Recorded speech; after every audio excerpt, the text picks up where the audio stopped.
News times 11 खबरों में आगे। आप देख रहे हैं न्यूज़ टाइम्स 11।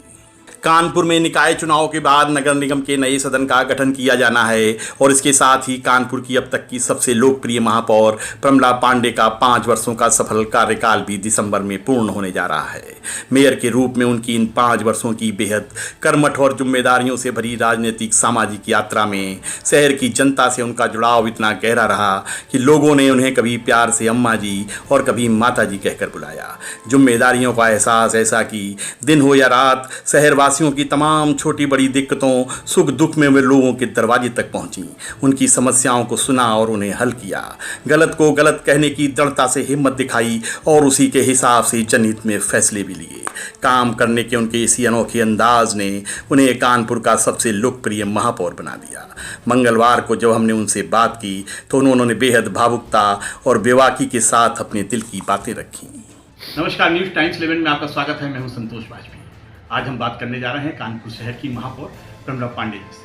हमारे साथ मौजूद हैं, आइए उनसे बात करते हैं। प्रमला जी, आपका बहुत बहुत स्वागत है न्यूज़ टाइम्स 11 में। एक सवाल थोड़ा सा हम जानना चाह रहे हैं कि इतना बड़ा कार्यकाल, लोगों ने आपको बहुत पसंद किया, जनता बहुत आपसे प्यार करती है, बड़ा जनाधार आपके साथ रहा, कि क्या कुछ ऐसे काम भी रह गए हैं कि जो आपको लग रहा है कि अभी बहुत से काम और करने हैं?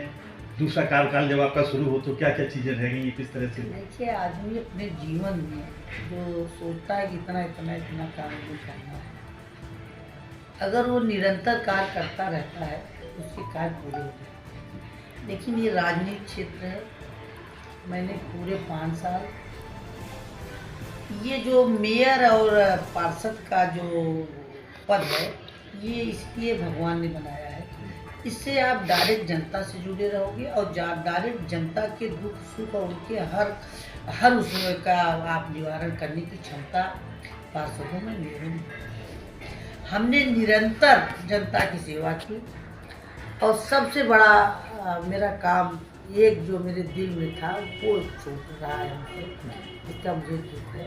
अगर भगवान चाहेंगे, जनता चाहेगी, मेरी पार्टी चाहेगी तो दोबारा हमसे तो मत चाहिए। जैसा कि हमने करीब 130-35 मंदिरों को खोजा, तो वो मंदिर इस स्थिति में है कि जिसका वर्णन हम आपसे कर नहीं सकते, क्योंकि उसमें आप थे।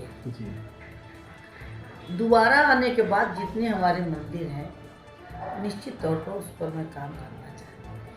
उनका जीर्णोद्धार हुआ कुछ? उनका जीर्णोद्धार भी कराना चाहती हूँ, या तो उसमें कुछ ऐसा काम हो जो जनता का सीधे हो, हाँ हो, और मैं वो काम मेरा सबसे बड़ा है। दूसरा ये काम ये था कि मैं शुरू से चट्टा हटाने की कोशिश किया, लेकिन मैं लगी रही शुरू से कि इनको मैं कहीं जगह दिलवाऊँ।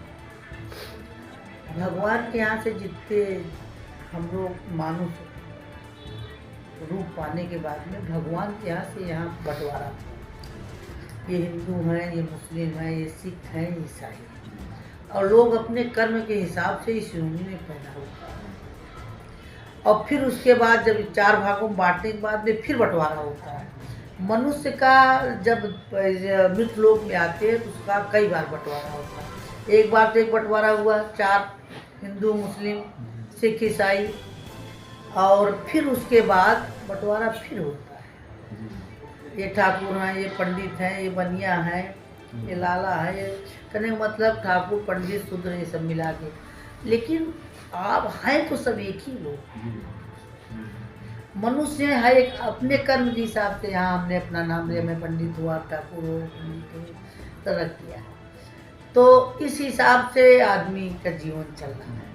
तो कभी कभी कुछ काम रह जाता है तो निश्चित तौर पर मंदिरों का जीर्णोद्धार जो है निश्चित रूप से निश्चित तौर पर वो मेरे मन में है, वो मुझे करना है। और जो हमारे मैंने चट्टे जो हटाए उनको मैं ज़मीन नहीं दे पाई। निश्चित तौर पर मेरी कोशिश थी कि मैं इनको दूँ। मैंने कई बार की भी बात भी की, मेरी बात चल भी रही थी, लेकिन समय इतनी जल्दी भाग रहा है ये वो काम अभी वो काम मैं कर नहीं पाई।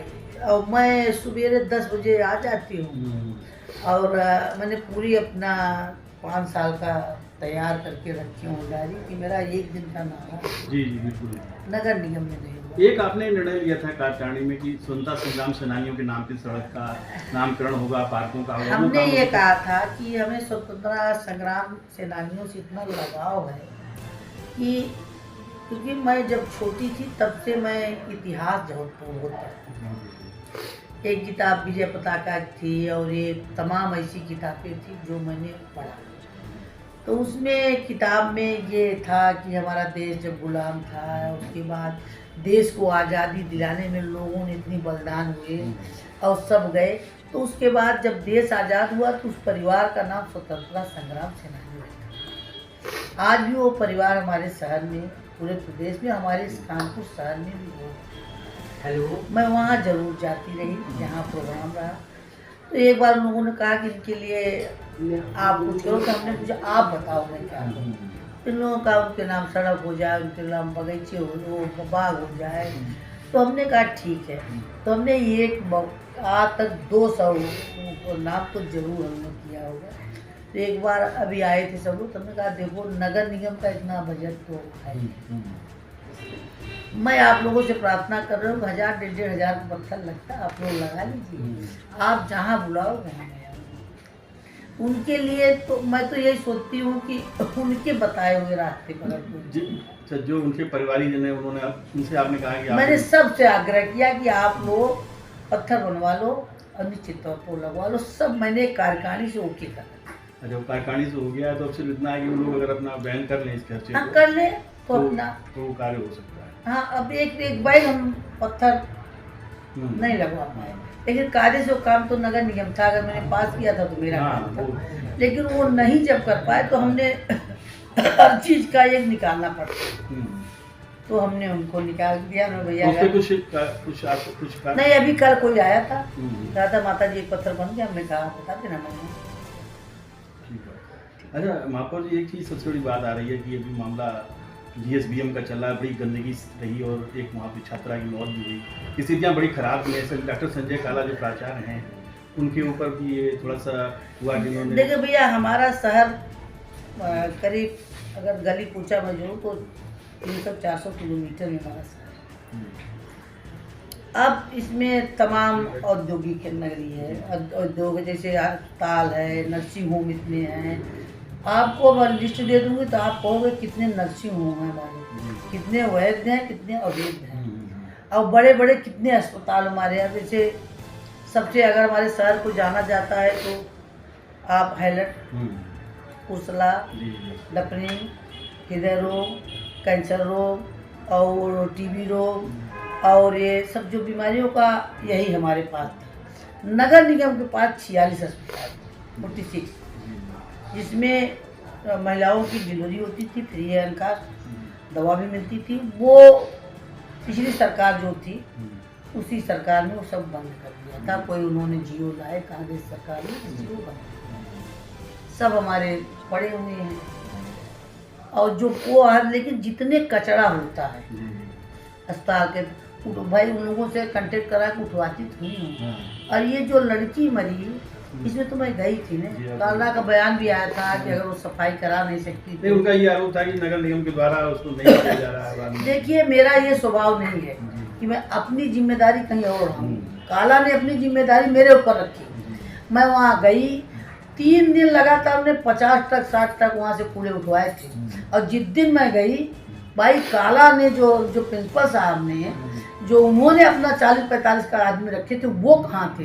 जब मैंने कहा सबको बुलाया गमोर साहब तो मुझे 11 आदमी मिले। कहाँ चले गए थे आदमी? अगर उनकी तनख्वाह मतलब नहीं नगर निगम देता वही देते हैं, वही देते रहे तो वो खुद तो कराना चाहिए ना, अपना काम करो अपने नगर निगम। तो ये थोड़ा सा उनके बात में, अब जैसे एक दिन मैं हलट गई थी, वहाँ भी वही स्थिति है। तो अब काला भैया फिर वो भाई वो प्रोफेसर है भाई, वो कुछ भी कर सकते हैं। लेकिन मेरा स्वभाव है कि जैसे कोई कहता है कि नगर निगम का काम था, मैं मानती हूँ कि नगर निगम, लेकिन मैं इतना जरूर कहूँगी कि जितना गंदा जब मैं शहर में मैं मेयर थी, इससे पहले से आज तक हमने काम किया और लोगों ने मेरा साथ, जनता ने मेरी साथ दिया और मैंने काम किया। जो काम बाकी है जनता का आशीर्वाद मिलेगा तो फिर बहुत बहुत धन्यवाद।